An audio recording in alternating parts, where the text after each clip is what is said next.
जब आदिशक्ति ने बाल रूप में लिया अवतार। प्राचीन काल की बात है, जब पृथ्वी पर अधर्म, भय और राक्षसी शक्तियों का प्रभाव बढ़ने लगा था।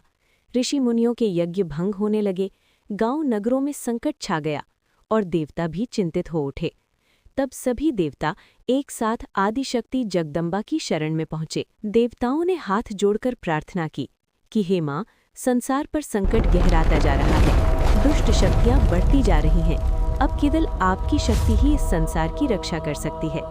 तभी आकाश में दिव्य प्रकाश फैल गया। चारों ओर शंखनाद गूंज उठा और उसी तेज प्रकाश से प्रकट हुई मां भगवती। और मां ने कहा, जब जब धर्म पर संकट आएगा, मैं किसी न किसी रूप में अवतरित होकर अपने भक्तों की रक्षा करूंगी।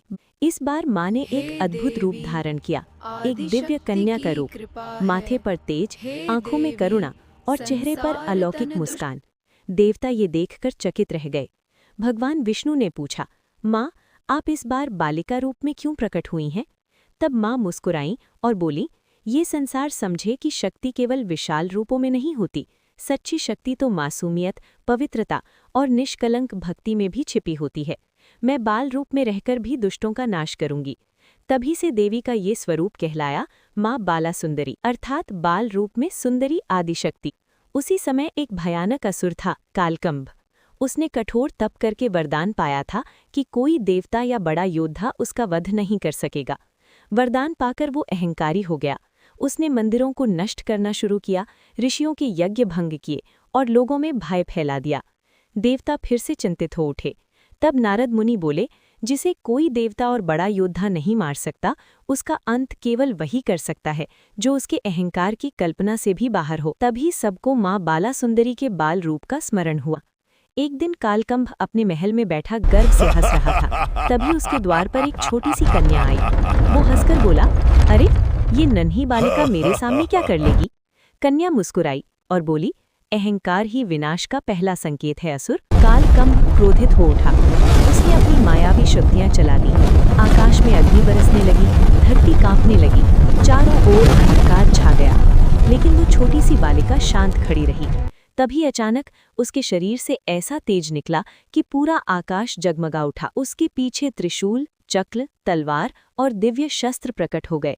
देवताओं ने आकाश से जयकारा लगाया, जय मां बाला सुंदरी। कालकंभ ने अपनी पूरी शक्ति लगा दी, लेकिन मां के बाल रूप के आगे उसकी सारी माया टूटने लगी। मां ने कहा, तूने वरदान की शक्ति नहीं, अहंकार बना लिया। अब यही तेरा अंत बनेगा। मां ने अपने दिव्य त्रिशूल से प्रहार किया। एक ही वार में कालकंभ की सारी माया भस्म हो गई। उसका आतंक समाप्त हो गया। धरती पर शांति लौट आई। ऋषि मुनियों के यज्ञ फिर से आरंभ हुए।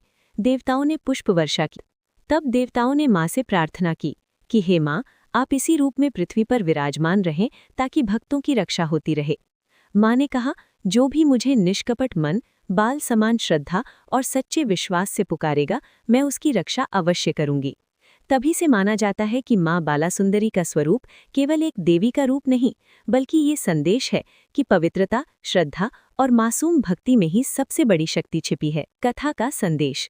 मां बाला सुंदरी सिखाती हैं कि शक्ति उम्र या रूप से नहीं, बल्कि सत्य, श्रद्धा और दिव्यता से होती है। अगर आप भी मानते हैं कि मां बाला सुंदरी अपने भक्तों की रक्षा करती हैं, तो कमेंट में लिखें, जय मां बाला सुंदरी।